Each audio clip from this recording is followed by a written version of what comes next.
Hey everyone, Jeremy here.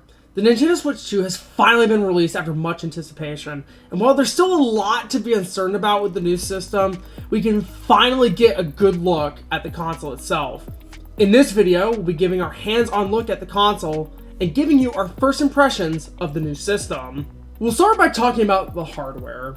The Switch 2's hardware is a massive improvement over the originals. For starters, the build quality is far superior, being made from a much more rigid and durable plastic. The build quality is more reminiscent of the Steam Deck, and it is a vast improvement. The Joy-Con 2s, likewise, have a far superior build quality over the original.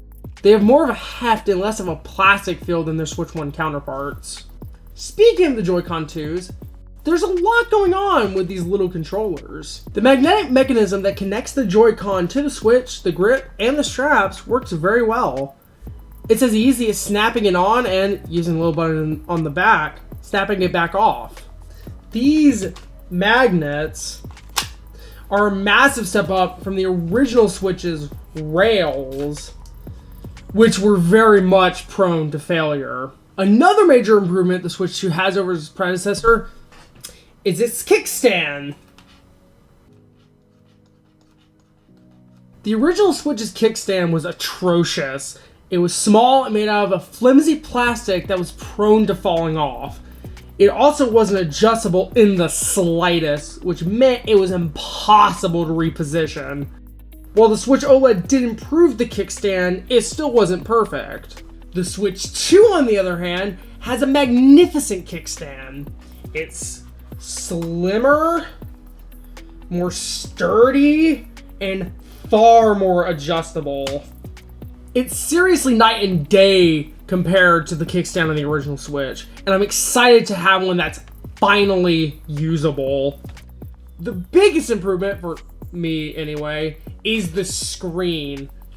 The screen is a vast improvement over the original Switches. It was honestly really shocking going from playing on the Switch's small screen to the Switch 2's big screen. It felt like upgrading from an early 2010 smartphone to a modern day flagship. It's so nice to have such a high quality screen in handheld mode, and it makes me more inclined to actually play the console in handheld. While the big screen is a welcome change, it does have its downsides. The bigger screen inevitably makes the console larger and bulkier, making it harder to hold and transport. The biggest gripe with the screen, however, is that it's an LCD. An OLED screen would have enhanced the visuals and made the Switch 2 the ultimate Switch. Instead, we're likely just going to get a Switch 2 OLED in a few years that we'll have to buy just to get a better screen. My other gripe with the console itself is a minor one, but I really don't like the game card slot. More specifically, I'm not a big fan of the flap. I'm used to opening it from the front, but you can't do that here, like you can on the original Switch. On the original Switch, it would open from the front. You'd just peel it and there it goes.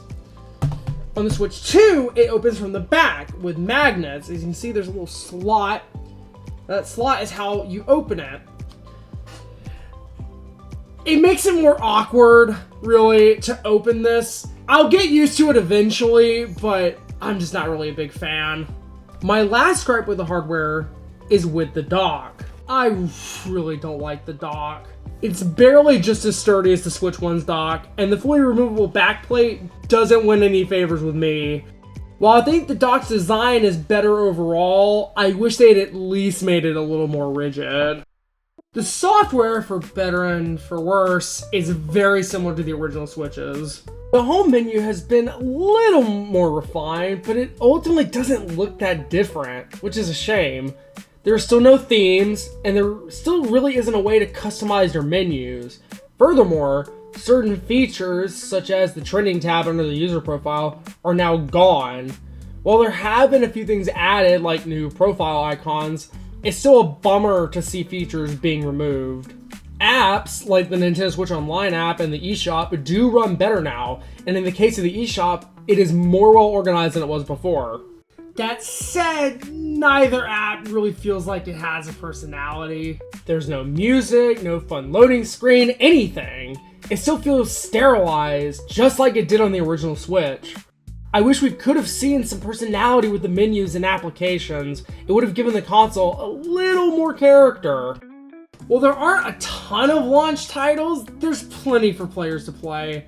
Besides the Switch 2 exclusives, almost the entirety of the Switch 1's library is available to play, with several getting upgrades either at launch or later this year.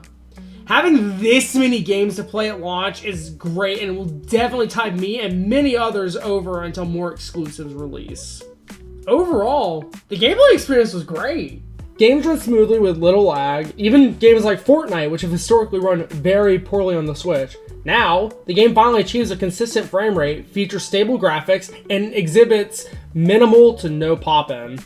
Being able to play games in handheld mode and have them look and run this well is a dream come true. Docked mode also runs quite well, but there's something so novel about getting this level of performance in handheld mode. Unfortunately, it's not all sunshine and rainbows.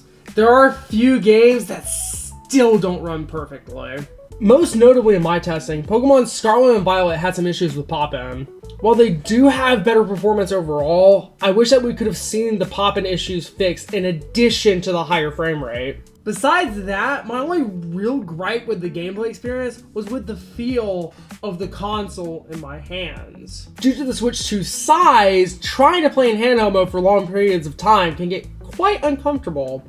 The price we pay for a larger screen size. Overall, the Switch 2, despite its flaws, is truly a step up from its predecessor. The bigger screen, the better performance, and the superior build quality make the Switch finally feel like a premium gaming experience. If you really want to switch to, this purchase is a no-brainer. The negatives really don't outweigh the positives, and at $450, the upgrades from the original Switch justify the price. That said, if you're not chomping at the bit for a Switch 2 or just not a fan of Nintendo and their brand, this is not the console that'll change your mind. At the end of the day, it's nothing more than a beefed up Switch, and your money is better spent elsewhere. For those looking for the upgrade, however, the Switch 2 is more than worth the purchase.